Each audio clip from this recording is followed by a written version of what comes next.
Hello friends, இந்த வீடியோவில் உங்கள் லைஃபோட பாஸ்ட், ப்ரெசண்ட் அண்ட் ஃப்யூச்சர் பற்றி பார்க்க போகிறோம். இது ஒரு ஜென்ரல் ரீடிங், கலெக்டிவ் ரீடிங். யாருக்கு ரெசனேட் ஆகுதோ அவங்க மட்டும் எடுத்துக்கோங்க. உங்கள் லைஃப்க்கு சொல்கிறேன், உங்களுக்கு ஏற்ற மாதிரி ரெசனேட் பண்ணி எடுத்துக்கோங்க. You are the embrace. உங்கள்கிட்ட ஸ்கில் நிறையா இருக்கும். Dancing, singing, drawing, multi task பண்ணுற மாதிரியான ஒரு பர்சனாக இருப்பீங்க. குக்கிங், இந்த மாதிரி என்னென்ன ஸ்கில் இருக்கோ எல்லா ஸ்கில்லுமே வெளிப்படுத்த தெரியும் உங்களுக்கு. நீங்கள் ஒரு ஆஃபீஸில் ஒர்க் பண்ணுறீங்க அப்படின்னா நீங்கள் ஒரு டீம் லீடராக கூட இருக்கலாம். நீங்கள் சொல்லி ஒரு 10 பேர் வேலை பார்க்குற மாதிரி தான் இருக்கும். ஸோ அப்படி ஆர்ட்ரு போட்டு வளர ஒரு பர்சன் சொல்லலாம். நீங்கள் ஒரு விஷயம் உருவாக்கணும் அப்படின்னு நினச்சிங்கன்னா அந்தளவுக்கு க்ரியேட்டிவிட்டியாக உங்களால் உருவாக்க முடியும். உங்கள் கம்யூனிகேஷன் அவ்வளோ கிளியராக போல்டாக இருக்கும். நீங்கள் என்ன சொல்கிறீங்களோ அந்த விஷயத்த எல்லோரும் அப்படியே எடுத்துக்கிடுவாங்க. ஸோ அந்த மாதிரி ஒரு ஆர்ட்ரு போடுற ஒரு பர்சனாக இருப்பீங்க. உங்களை யாராவது புகழ்ந்து பேசிட்டா உங்களுக்கு அவ்வளோ ஒரு ஹாப்பினஸ்ஸாக இருக்கும். நீங்கள் எல்லாத்தையும் ஒரு தலைமையாக எடுத்து பார்க்குற மாதிரி அந்த ஒரு இடத்துல இருப்பீங்க. அது ஃபேமிலியாக இருந்தாலும் சரி, இல்லை ஆஃபீஸாக இருந்தாலும் சரி, அந்த மாதிரி ஒரு stage. You are the star. அத்தனை பேர் இருந்தாலும் ஒரு 1000 பேர் இருந்தால் கூட அதில் நீங்கள் தனியாக தெரியணும் அப்படின்னு நினைப்பீங்க. அதுக்கு ரீசன் உங்களோட கம்யூனிகேஷனாக இருக்கலாம், நீங்கள் நடந்துக்கிற விஷயம், உங்களோட போஸ்டிங்காக இருக்கலாம், அப்படி இல்லாட்டி உங்களோட ட்ரெஸ்ஸிங்காக இருக்கலாம். அந்த மாதிரி நீங்கள் ஒரு தனியாக தெரிகிற மாதிரி நீங்கள் ஈஸியாகவே எல்லோரையும் அட்ராக்ட் பண்ணிடுவீங்க. பை த வே, உங்களுடைய அந்த சக்ஸஸ் வச்சு நீங்கள் போடுற அந்த எஃபோர்ட்ஸ், அந்த ஐடியாஸ், இது எல்லாமே டிஃப்ரெண்ட்டாக இருக்கும். மற்றவங்க செய்கிறத விட நீங்கள் பண்ணுற அந்த விஷயங்கள் டிஃப்ரெண்ட்டாக இருக்கும். நீங்கள் போகிற அந்த வே அந்த பாத் டிஃப்ரெண்ட்டாக இருக்கும். வித்தியாசமாக ட்ரை பண்ணுவீங்க. ஸோ அது மற்றவங்களை ரொம்பவே அட்ராக்ட் பண்ணும். உங்களுடைய வேலையை நீங்கள் உங்கள் கையில் ஒரு விஷயம் கொடுத்தாங்க அப்படின்னா அதை நீங்கள் கரெக்டாக போய் முடிச்சுட்டு வந்துடுவீங்க. எல்லோரும் ஒரு ட்ரஸ்ட் பண்ணுற ஒரு பர்சனாக இருப்பீங்க. எல்லோரும் ஒரு நம்புகிற ஒரு பர்சன் உங்கள்கிட்ட கொடுத்தா நீங்கள் அந்த வேலையை முடிச்சிடுவீங்க அப்படின்ற அந்த ஒரு ஹோப் இருக்கும் உங்கள் மேலே. அந்தளவுக்கு ஒரு ஃப்ரேம் நீங்கள் க்ரியேட் பண்ணி வச்சுருக்கீங்க பாஸ்ட்டில். பட் நீங்கள் ஃபினான்ஷியல் லெவலில் ரொம்பவே லோவாக இருந்திருக்கீங்க பாஸ்ட்டில். அந்தளவுக்கு நீங்கள் எதிர்பார்த்த வருமானமாக இருந்தாலும் சரி, மற்ற விஷயமா இருந்தாலும் சரி, பண விஷயத்தில் கண்டிப்பாக உங்களுக்கு அந்த விஷயம், அந்த இது கிடச்சிருக்காது. நீங்கள் ஒருத்தருக்கு கொடுத்து ஹெல்ப் பண்ணியிருந்தீங்க, இப்போ எனக்கு தேவைப்படுது, எனக்கு வேணும் அப்படின்னு நீங்கள் நினச்சா கூட உங்கள் கைகளில் சேர்ந்துருக்காது. நிறையா விஷயம் நீங்கள் வேஸ்ட் பண்ணியிருப்பீங்க. இன்வெஸ்ட் பண்ணுறேன் அப்படி சொல்லிட்டு நீங்கள் நிறையா வேஸ்ட் பண்ணியிருப்பீங்க. நிறையா திங்ஸ் வாங்குறது, அந்த மாதிரி உங்கள்கிட்ட இருக்க செல்வத்தெல்லாம் நீங்கள் அழிச்சிட்டீங்க சொல்லப்போனால். இப்போ நீங்கள் ஃபினான்ஷியல் லெவலில் ரொம்ப புவராக இருக்கீங்க. பட் நீங்கள் அதை பற்றி கொஞ்சம் கூட கவலைப்பட்டிருக்க மாட்டீங்க. ஸோ நான் ஹாப்பியாக தான் இருக்கேன், காசு இல்லைனாலும் பரவாயில்ல, நான் ஹாப்பியாக தான் இருக்கேன். இப்போ சின்ன பிள்ளைங்கள்லாம் நமக்கு கையில் அந்தளவுக்கு காசுலாம் இருந்திருக்காது. பட் அப்போ நம்ம ஹாப்பியான லைஃப் தான் வாழ்ந்துட்டுருக்கோம். கரெக்டு தானே? இப்போ நம்மக்கிட்ட பணம் இருந்தாலுமே அந்த ஹாப்பினஸ் இல்லை. காரணம் அந்த ஏஜ், அந்த மெச்சூரிட்டி, அந்த வயசில் வர நமக்கு ஸ்ட்ரெஸ்ஸு, வேலைக்கு போகணும், ஃபேமிலியை பார்க்கணும், படிக்கணும், இந்த மாதிரி ஸ்ட்ரெஸ்ஸில் நமக்கு அந்த விஷயம்லாம் பெருசாக தெரியாது. நிம்மதி இருந்தால் போதும் தான் நம்ம நினைப்போம். ஓகேவா? அப்படி தான் நீங்கள் பாஸ்ட்டில் இருந்தீங்க. நல்லா ஃபேமிலி கூட வெளியே போயிட்டு வருது, ட்ராவல் பண்ணுறது, ஃப்ரெண்ட்ஸ் கூட வெளில போயிட்டு வருது, இந்த மாதிரி உங்களுக்கு லைஃப் ஹாப்பியாக தான் போச்சு. அந்த ஒரு விஷயம் மட்டும்தான் உங்களுக்கு கிடைக்காம இருந்திருக்கு. உங்களுக்கு ஒரு மாஸ்குலின் எனர்ஜியோட சப்போர்ட் இருக்காது. உங்கள் ஃபேமிலியாக இருந்தாலும் சரி, உங்கள் பாஸாக இருந்தாலும் சரி, உங்கள் கூட பிறந்தவங்களாக இருந்தாலும் சரி, அண்ணா, அப்பா, உங்கள் பார்ட்னராக இருந்தாலும் சரி, அவங்களுடைய சப்போர்ட் இருக்குது. அவங்க உங்களுக்கு ஏதாவது ஒன்று செய்யணும், புதுசாக ஏதாவது செஞ்சு ஒன்று ஸ்டார்ட் பண்ணி கொடுக்கணும், நீங்கள் ஓனாக ஒரு பிஸ்னஸ் ஸ்டார்ட் பண்ணணும் அப்படி நினச்சி அவங்க உங்களுக்கு கண்டிப்பாக ஹெல்ப் பண்ணியிருப்பாங்க. நீங்கள் நினைக்கிற ஒரு விஷயங்கள் அவங்க பண்ணிட்டு வந்திருப்பாங்க, இல்லாட்டி வாங்கிட்டு வந்திருப்பாங்க. ஸோ நீங்கள் கேட்டதை அவங்க வாங்கி கொடுத்துருப்பாங்க.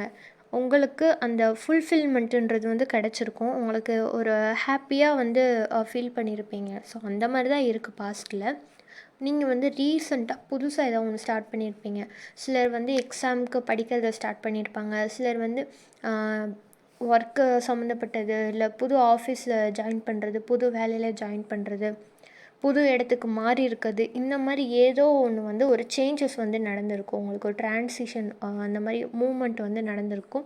ஒரு இடத்துலேருந்து இன்னொரு இடத்துக்கு போகிறது, அந்த மாதிரி புதுசாக ஏதாவது ஒன்று ஸ்டார்ட் பண்ணியிருப்பீங்க கண்டிப்பாக. சிலருக்கு வந்து ரிலேஷன்ஷிப் கூட புதுசாக வந்து ஸ்டார்ட் ஆகிருக்கும். ஸோ பாஸ்ட் வந்து இப்படி தான் இருக்குது. After the relationship or after the career wise எப்படி இருக்குன்னு பார்ப்போம்.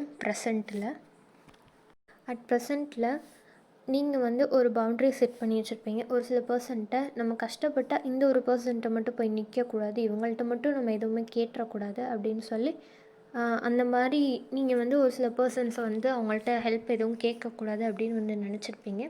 பட் நம்ம டைமு நம்ம அவங்கக்கிட்டேயே போய் அவங்கள்ட்டே ஹெல்ப் கேட்குற மாதிரி நமக்கு சூழ்நிலைகள் வந்து அமைஞ்சிரும். அதே மாதிரி தான் அவங்க கூட சேர்ந்து நீங்கள் ஒர்க் பண்ணுற மாதிரி, உங்களுக்கு பிடிக்கலனா கூட அவங்க கூட சேர்ந்து தான் நீங்கள் டைம் ஸ்பெண்ட் பண்ணி ஆகணும். அவங்கக்கிட்ட தான் நீங்கள் பேசி ஆகணும், அவங்க கூட தான் ஒர்க் பண்ணி ஆகணும், அவங்க கூட தான் ட்ராவல் பண்ணி ஆகணும். இந்த மாதிரி தான் உங்களுக்கு சுச்சுவேஷன் வந்து அமையும். நீங்கள் வந்து பவுண்ட்ரி செட் பண்ணியிருந்தால் கூட அதை உடச்சி வேறு வழி இல்லை, ஒரு ஒர்க் பண்ணணும், ஒன்று சேர்ந்து லைஃப் லாங் ட்ராவல் பண்ணணும் அப்படின்னா அவங்க செய்கிற அந்த விஷயங்கள் மேபி பிடிக்காம இருக்கலாம். பட் இருந்தாலும் அவங்க கூட ட்ராவல் பண்ணுற மாதிரி தான் இருக்குது. அதை விட்டு வெளியில் வர முடியாது. பட் உங்கள் 2 பேருக்கு இடையில தனிப்பட்ட விஷயத்தில் ஏதாவது சண்டை அந்த மாதிரி பிடிக்கலனா கூட உங்களுடைய அந்த ஸ்கில் பவர் வந்து 2 பேருக்குமே வந்து நல்லபடியாக ஒரு ஒர்க் பண்ணி அது நல்ல ஒரு சக்ஸஸை வந்து கொடுக்கும். இப்போ ஒரு ஆஃபீஸ் ஒர்க் பண்ணுறீங்க, 2 பேர் ஒர்க் பண்ணுறீங்க அப்படின்னா அவங்க வந்து ஆல்டர் ஈகோவாக இருப்பாங்க. அவங்களுக்கும் வந்து அந்தளவுக்கு வந்து பிடிச்சிக்காது. பட் உங்களுடைய அந்த ஜாப் அந்த ஸ்கில் வந்து 2 பேருக்குமே வந்து ஒன்று போல் அந்த விஷயத்தில் வந்து நீங்கள் 2 பேரும் ஒன்று போல் வந்து யோசிப்பீங்க, ஒன்று போல் வேலை பார்ப்பீங்க. அதனால் உங்கள் 2 பேரையும் சேர்த்து அந்த டீமை வந்து இது பண்ணுற மாதிரி வந்து போட்டிருப்பாங்க. ஸோ அப்போ நீங்கள் தானே ஒர்க் பண்ணி ஆகணும் அவங்க கூட சேர்ந்து, அந்த மாதிரி. ஸோ அப்படி பார்க்குறப்ப வந்து இன்னும் அவங்கள்ட்டேருந்து நீங்கள் நிறைய விஷயங்கள் வந்து கற்றுருப்பீங்க. இவன் வந்து இந்த ட்ரிக் யூஸ் பண்ணுறான், இந்த மாதிரி வந்து ஹேண்டில் பண்ணுறான் இந்த ப்ராப்ளமை. ஸோ இந்த இஷ்யூ நடந்தால் நம்ம இப்படி ஹேண்டில் பண்ணணும் அப்படின்ற விஷயங்கள் வந்து அவங்கள்ட்ட நீங்கள் டைரெக்டாக சொல்ல மாட்டீங்க, நீங்கள் எதுவுமே காட்டிக்க மாட்டீங்க. பட் நீங்கள் வந்து கற்றுட்ருக்கீங்க அவங்கள்ட்ட. பட் வெளியில் பார்க்கும்போது நீ வேறு, நான் வேறு, நம்ம 2 பேரும் ஒன்றா ஒர்க் பண்ணுறோம், அவ்வளோதான், ஒன்றா இருக்கோம், அவ்வளோதான். பட் அவங்கள்ட்ட வந்து சைலண்ட்டாக நீங்கள் நோட் பண்ணுற விஷயங்கள் வந்து ரொம்பவே அதிகமாக இருக்குது. நீங்கள் இப்போ ஒர்க் பண்ணுற ஜாப்பில் வந்து ரொம்பவே ஒரு லேசினஸாக வந்து இருக்கீங்க. எப்படி சொல்ல, புதுசாக ஸ்டார்ட் பண்ணிட்டோம், இப்போ புதுசாக ஒரு இடத்துக்கு போயிட்டோம், ஒரு வேலைக்கு போயிட்டோம் அப்படின்னா கூட அந்த அந்த வேலை வந்து ஒரு மாதிரி மந்தமாக வந்து இருக்குது. எதுக்கு ஸ்டார்ட் பண்ணோம், என்ன ஸ்டார்ட் பண்ணோன்னே தெரில, ஒரு க்ரோத் வந்து இல்லையே அப்படின்னு வந்து யோசிக்கிறீங்க. ஏன் அப்படின்னா, எனக்கு க்ரோத் பண்ணணும் அப்படின்னா என் கையில் கொஞ்சமாவது அமௌண்ட் வேணும், அது வந்து என்கிட்ட இல்லை. பாஸ்ட்லேயே நான் உங்கள்கிட்ட அதான் சொன்னேன், அந்த பண விஷயங்கள் மட்டும் உங்கள்கிட்ட இருக்காது. பட் நீங்கள் வந்து ஒரு ஹாப்பியாக ஒரு லைஃப் வந்து வாழ்ந்துருப்பீங்க. அண்ட் ஆஃப்டர் ஜாப் அந்த மாதிரி எதாவது கிடச்சதுக்கப்புறம் இல்லை நீங்களாம் புதுசாக எதாவது ஸ்டார்ட் பண்ணணும்னு நினச்சதுக்கப்புறம் அதுக்கப்புறம் தான் உங்களுக்கு இப்போ கரண்ட்லி வந்து ப்ரெஷர் அதிகமாக இருக்குது. அமௌண்ட் வந்து எவ்வளோ முக்கியம் அப்படின்றது வந்து இப்போ தான் வந்து உங்களுக்கு தெரியுது. பாஸ்ட்டில் வந்து உங்களுக்கு அந்தளவுக்கு அந்த அந்த நாலேஜ், அந்த கான்ஷியஸ்னஸ் வந்து இருக்காது, சீரியஸ்னஸ் வந்து இருக்காது.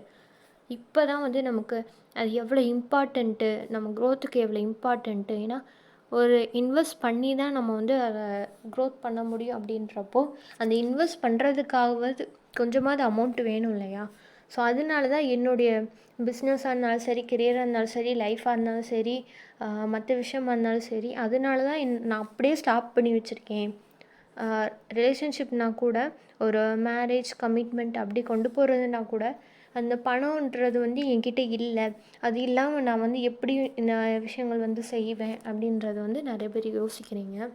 பட் என்னதான் உங்கள்கிட்ட ஸ்கில், டேலண்ட் இந்த மாதிரி இருந்தால் கூட பணம் இல்லைன்னா ஒன்றுமே செய்ய முடியாது. அந்த ஒரு ரியலைசேஷன் வந்து இப்போ உங்களுக்கு வந்திருக்கு.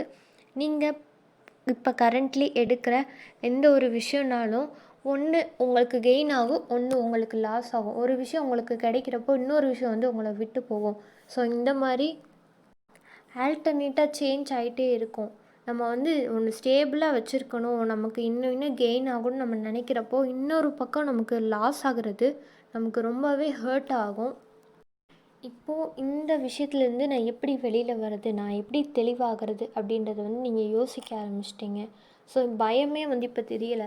சரி இவங்கள்ட்ட போய் கேட்டால் தான் என்ன, ஹெல்ப் கேட்டால் தான் என்ன, இவங்கள்ட்ட போய் பேசினா தான் என்ன அப்படின்ற ஒரு தைரியம் வந்து வந்திருக்கு. எங்கே போனால் எந்த வேலை நடக்கும் அப்படின்றது வந்து இப்போ வந்து சிலர் வந்து உங்கள்கிட்ட வந்து சொல்லியிருப்பாங்க. இல்லை எப்படியாவது நீங்கள் வந்து தெரிஞ்சிருப்பீங்க. உங்களோட கெரியர் வைஸாக இருந்தாலும் சரி, மற்ற விஷயம்னாலும் சரி, நீங்கள் க்ரோத் ஆகிறதுக்கு என்ன தேவையோ அதை வந்து நீங்கள் செய்ய ஆரம்பிச்சிட்டிங்க. ஏன்னா இப்போ வந்து உங்களுக்கு அந்த அவேர்னஸ்ன்றது வந்து வந்திருக்கு. இல்லை இன்னும் எனக்கு ஒரு கன்ஃபர்மேஷன் வந்து கிடைக்கல அப்படின்னா, அதை பற்றின விஷயங்களை வந்து தேட ஆரம்பிங்க.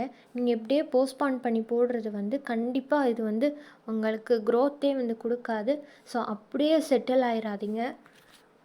சர்ச் பண்ணிகிட்டே இருங்க. அடுத்து மூவ் ஆன் ஆகணும், அடுத்து நான் வந்து என்ன ஒரு ஹையர் பொசிஷன் கொண்டு போகணும் அப்படின்னா நான் என்ன பண்ணணும் அப்படின்ற விஷயத்த வந்து நீங்கள் வந்து யோசிக்கணும். இங்கே நிறைய பேர் வந்து பயப்படுற மாதிரி தெரியுது. ஒரு விஷயத்த வந்து இண்டிவிஜுவலாக ஸ்டார்ட் பண்ண ரொம்பவே பயப்படுறீங்க. கண்டிப்பாக என் கூட ஒருத்தர் இருக்கணும் அப்படின்றத நீங்கள் நினைக்கிறீங்க. அப்படி கிடையவே கிடையாது. நீங்கள் இண்டிவிஜுவலாக இருந்தால் கூட நீங்கள் கரெக்டாக பிளான் பண்ணி மூவ் பண்ணால் அது வந்து உங்களுக்கு சக்ஸஸ் ஆகும். அந்த ஒரு விஷயத்த வந்து நீங்கள் தெளிவாக புரிஞ்சுக்கோங்க. இப்போ பயத்துலேருந்து வெளியே வாங்க. ஸ்டார்ட் பண்ணிட்டீங்க. அதை ஒரு விஷயம் வந்து ஸ்டார்ட் பண்ணுறது ஈஸி. பட் அதை கண்டினியூ பண்ணுறது வந்து ரொம்ப கஷ்டம். அதை ப்ராப்பராக கண்டினியூ பண்ணால் நமக்கு தான் சக்ஸஸ். அந்த விஷயத்தில் வந்து நம்ம ரொம்பவே ஒரு ஸ்கில் உள்ள பர்சனாக மாறுவோம். ஓகேவா? ஸோ கண்டினியூ பண்ண ட்ரை பண்ணுங்கள். இன்னும் அதை அடுத்த லெவலுக்கு எடுத்துகிட்டு போக என்ன செய்ய முடியுமோ அந்த எல்லா ஸ்டெப்ஸையும் வந்து நீங்கள் கண்டிப்பாக எடுக்கணும். ஸோ உங்களோட ப்ரெசன்ட் எனர்ஜி இப்படி தான் இருக்குது. தென் ஃப்யூச்சர் வந்து பார்ப்போம். அண்ட் ஃப்யூச்சரில் நம்ம பார்க்குறப்போ நிறையா மீட்டிங்ஸ்லாம் வந்து அட்டென்ட் பண்ணுங்கள். இதனால் நீங்கள் நிறையா விஷயங்கள் வந்து தெரிஞ்சுக்க முடியும். அப்படி இல்லை அப்படின்னா நீங்கள் ஏதாவது மீட்டிங் வந்து கால்ஃபேட் பண்ணணும். நீங்கள் ஏதாவது மீட்டிங் போட்டு ஒரு குரூப்பாக வந்து ஒரு டிஸ்கஷன் வந்து பண்ணுங்கள். அப்படி பண்ணுறப்போ வந்து மற்றவங்களோட பாயிண்ட் ஆஃப் வியூவிலேருந்து நீங்கள் யோசித்து பார்ப்பீங்க. பட் அதுவும் கூட உங்களுக்கு வந்து ஒரு நல்ல பாயிண்ட்டாக வந்து இருக்கும். ரொம்ப நாள் ஒரு பர்சனை வந்து மீட் பண்ணணும், அவங்க கூட திரும்ப ரியூனியன் ஆகணும், பேசியே ரொம்ப நாள் ஆச்சு அப்படின்னு நினச்சிங்கன்னா கண்டிப்பாக அவங்கள வந்து மீட் பண்ணுவீங்க. அந்த ரியூனியன்றது வந்து நடக்கும். அண்ட் நீங்கள் பாஸ்ட்டில் நடந்த அந்த நல்ல நல்ல விஷயங்கள்லாம் வந்து நீங்கள் நினச்சி பார்த்து நிறையவே வந்து சந்தோஷப்பட்டுக்கிறீங்க. உங்களுக்கு புது புது கிஃப்ட்ஸ்லாம் வந்து கிடைக்கும். நீங்கள் செய்கிற போடுற எஃபர்ட்ஸ்க்கு வந்து அந்த கிஃப்ட்டுன்ற அந்த ஒரு விஷயங்கள் வந்து கிடைக்கும். பட் இதை நீங்கள் எதிர்பார்த்து செய்யாதீங்க. இது வந்து நீங்கள் உங்களுக்காக செய்கிற ஒரு விஷயம். ஸோ கிஃப்ட் எதுவுமே எதிர்பார்த்து செய்யாதீங்க. தானாக வந்து தேடி வரும். அந்த கிஃப்ட் மேபி உங்களோட ஃப்ரெண்ட்ஸாக கூட இருக்கலாம். உங்கள் ஃப்ரெண்ட்ஸை நீங்கள் மீட் பண்ணுறது. இப்போ எனக்கு இருக்க ப்ரெஷரில் வந்து நான் யார்கிட்டையும் வந்து கான்டாக்ட் வச்சுக்கல அப்படின்னு நினச்சிங்கன்னா, ஃப்யூச்சரில் அவங்க கூட டைம் ஸ்பெண்ட் பண்ணுறதுக்காக உங்களுக்கு அந்த மாதிரி சிச்சுவேஷன் வந்து அமையும். அவங்க கூட நீங்கள் வெளியே போயிட்டு வர்றது, டைம் ஸ்பெண்ட் பண்ணுறது. ஸோ அந்த ஒரு டைம் வந்து உங்களுக்கு ரொம்ப ப்ரீஷியஸான டைமாக வந்து தெரியும். நீங்கள் ஃப்யூச்சரில் வந்து ட்ராவல் பண்ணுறது வந்து பார்த்து கவனமாக வந்து ட்ராவல் பண்ணணும். இப்போ கண்டினியூ ஆகிட்டு இருக்க இந்த விஷயத்தை விட்டு லீவ் ஆகிறதுக்கு உங்களுக்கு மனசு இல்லைன்னு தான் சொல்லணும். கஷ்டமாக இருந்தாலும் சரி, டைமாக இருந்தாலும் சரி, அப்படியே பாஸாக இருந்தாலும் சரி, நான் அதை வந்து கண்டினியூ பண்ணிக்கிறேன். பட் எனக்கு வந்து கொஞ்சம் டைம் வேணும். டைம் எடுத்தாலும் ஓகே, நான் கண்டினியூ பண்ணிக்கிறேன். இதை விட்டு என்னால் லீவ் ஆக முடியாது. ஏன்னா இது இந்த ட்ராப்புக்குள்ளேருந்து எப்படி வெளியில் எடுக்கணும் அப்படின்ற விஷயத்த நீங்கள் வந்து தீவிரமாக யோசிச்சுட்ருக்கீங்க. அதுக்கான ஐடியாஸும் வந்து உங்களுக்கு கிடைக்கிறப்போ அந்த விஷயத்துலேருந்து மூவ் ஆன் பண்ணுறதுக்கு உங்களுக்கு விருப்பம் கிடையாது.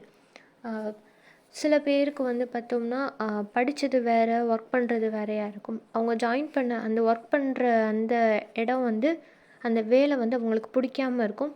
பட் அவங்க வந்து கொஞ்ச நாள் ஆக ஆக அதை வந்து ஆசைப்பட்டு வந்து செய்ய ஆரம்பிச்சிருவாங்க. அந்த மாதிரி இங்கே நிறைய பேருக்கு வந்து நடக்க வாய்ப்பு இருக்குது. ரிலேஷன்ஷிப் வைஸ் பார்க்குறப்போ நீங்கள் வந்து அதை விட்டு மூவ் ஆன் ஆக மனசு வரமாட்டேங்குது. காரணம் ஃபீலிங்ஸ் வந்து இங்கே அதிகமாகவே இருக்குது. ஸோ அதை விட்டு மூவ் ஆன் ஆகிறது எனக்கு ரொம்ப கஷ்டம் அப்படின்னு வந்து ஃபீல் பண்ணுறீங்க. ரொம்பவே ஸ்ட்ராங்காக இருக்குங்க. 2 பக்கமும் வந்து ஃபீலிங்ஸ் ரொம்ப ஸ்ட்ராங்காக இருக்குது. ரியூனியன் எதிர்பார்த்துட்டு இருந்தீங்க அப்படின்னா கப்புள்ஸ் வந்து எஸ் தாராளமாக கண்டிப்பாக வந்து ஃப்யூச்சரில் வந்து அந்த ஒரு விஷயம் வந்து நடக்கும். அதை வந்து யூனிவர்ஸ் வந்து கண்டிப்பாக ஏற்படுத்தி கொடுப்பாங்க. நீங்கள் வந்து ஏஞ்சலோடைய கைடன்ஸ் வந்து எடுத்துக்கோங்க. கண்டிப்பாக உங்களுக்கு ஹெல்ப்ஃபுல்லாக இருக்கும். உங்கள் 2 பேத்துல யாரோ ஒருத்தர் வந்து ரொம்பவே ஸ்ட்ரென்த் இல்லாமல் இருக்கீங்க. அப்படி இருக்க அந்த பர்சன் வந்து துணிஞ்சு வந்து பேச போகிறீங்க. எஸ், இந்த ஸ்ட்ரென்த் கார்டு வந்திருக்கு.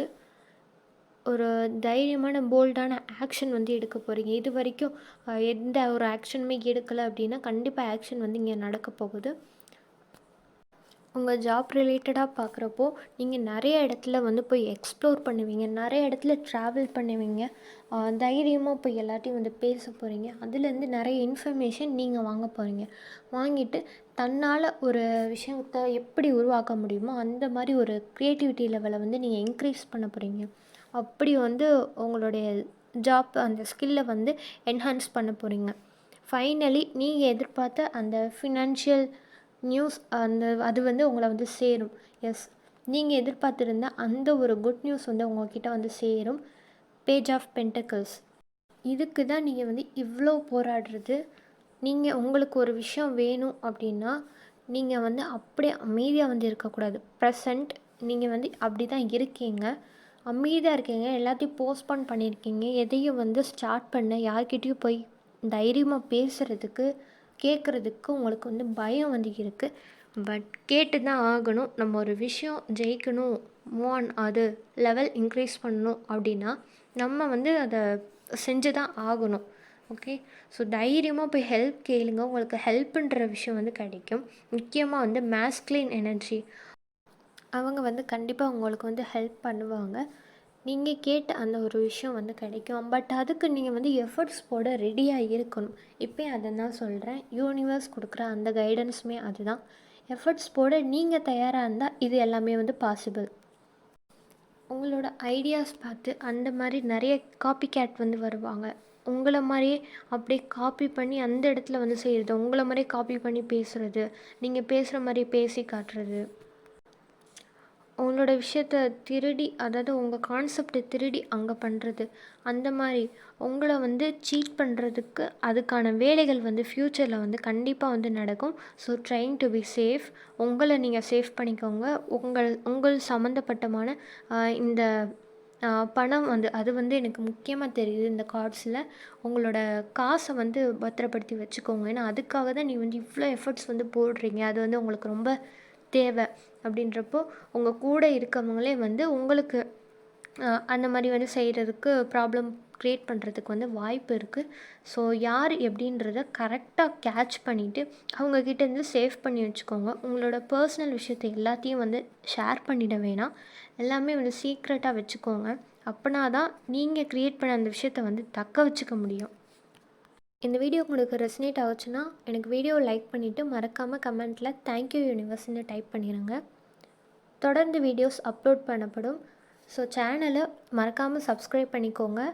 நான் போடுற வீடியோஸ் எல்லாமே கண்டிப்பாக உங்களுக்கு ரெசனேட் ஆகிற மாதிரி தான் இருக்கும். இங்கே வீடியோ லைக் பண்ண சொல்கிறது இந்த கார்ட்ஸோடு இணையிறதுக்காக தான், இந்த எனர்ஜி வைஸ் நீங்கள் இணையிறதுக்காக தான். ஸோ நெக்ஸ்ட் வீடியோவில் உங்களை மீட் பண்ணுறேன். Bye, take care.